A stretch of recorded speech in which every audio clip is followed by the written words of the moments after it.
अब मैं आपको हमारी सबसे 5 कोर इंपॉर्टेंट प्रैक्टिस करूँगा। यही हमारा KPI है कि परफॉर्मेंस इंडेक्स, और इसमें हम बिल्ड करते हैं और इसको हम मेजर करेंगे।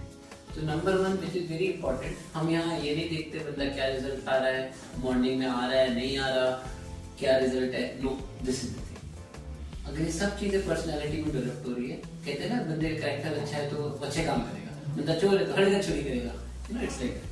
सो the first is integrity and no. So इसका मतलब क्या है कि नो योर टेक्निकल जॉब, जो भी आपका काम है, वट एवर इज इट, मेरा काम है आपको आना चाहिए, नहीं आता तो आप उसको सीखो, know your technical and do what is right with honesty, and when you do not know then learn. तो वर्क को आना चाहिए और इंटीग्रिटी के साथ, दैट इज नंबर 1। एंड इसमें मेजर करते हैं आपकी टेक्निकल नो हाउ कितनी है, और नो हाउ नहीं है तो आप एक्सेप्ट करते हो नहीं है और सीखते हो, that is 1। Second is customer focus and best quality work. इसको हम कैसे मेजर करते हैं, work for best solution for the customer.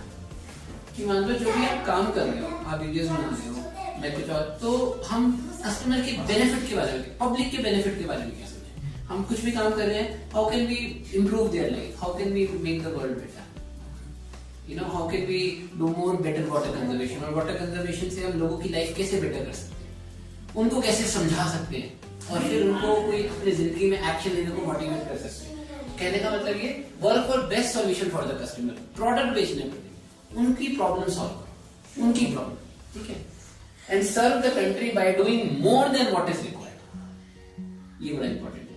अब मान लो कोई है पर्सन, ये है, इनका काम है किसी जगह साइड जाकर टेक्निकल काम करना, ये तो करना ही करना है।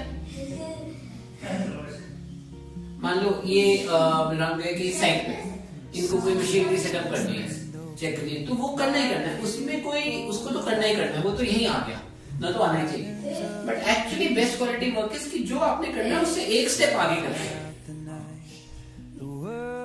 आपको उसकी कुछ एक्स्ट्रा नहीं मिलता, बट वो आपकी पर्सनैलिटी रहती है, मोर, ठीक है। Next is accountability and collaboration, being responsible for our own action. मतलब हम जो काम कर रहे हैं, इसने काम किया तो ये बोलेगा मेरी गलती है, मैंने काम किया, हम दूसरे पर ब्लेम करना, irrespective of situation and collaborate with all people। क्योंकि इन द एंड हमारा छोटा छोटू मैं का नहीं, इट्स नॉट अबाउट फीलिंग, मुझे अच्छा लगा नहीं, मुझे बुरा लगा नहीं, मेरा मन नहीं, तो हमारा गोल है, गोल अचीव होना चाहिए। रास्ते में कभी मूड खराब होता है, वो होता है ना, उसने ये बोल दिया, इसने बोल दिया, बट क्या हम गोल अचीव हुए जैसे मिलिट्री वाले होते हैं। It is accountability, self accountability रखो और कोलैबोरेट करके, right? Inside and outside, respect and positive attitude, treating others the way you want to be treated। आप चाहते हो कि आपके साथ ट्रीट हो, आप दूसरे के साथ वैसे treat हो। आप चाहते हो किसी को ज्यादा, कोई एम्प्लॉय उसको ज्यादा पेमेंट करे, राइट, दूसरे को भी ऐसा ट्रीट करो। दूसरे क्या होगा, कंपनी हो गई, कंपनी को भी कोई 10 रुपीज कमा रहा है, कंपनी 1000 रुपए कमाए, कस्टमर को 100 रुपए खर्च कर रहा है, 200 रुपए की value, you get my point. So treat the other way the way it is. Focus on problem solving. तो तुम्हें मैंने गोल वाली बात करी ना, end result, ठीक है। Find good in everything that happens and grow forward। सब चीज की एक लर्निंग प्रोसेस होती है। Find positive attitude कि नहीं यार इसमें भी ठीक है, आगे कैसे लर्न करो, you know, learning, know how, right, goal, and lifelong learning and result oriented। Learning should be lifelong। मैं आगे कैसे बढ़ूं, मैं सीखूं क्या, तभी ट्रेनिंग इज वेरी इंपॉर्टेंट। और रिजल्ट ओरिएंटेड कि आपका जो गोल है काम करने का, वो हमेशा अचीव करें।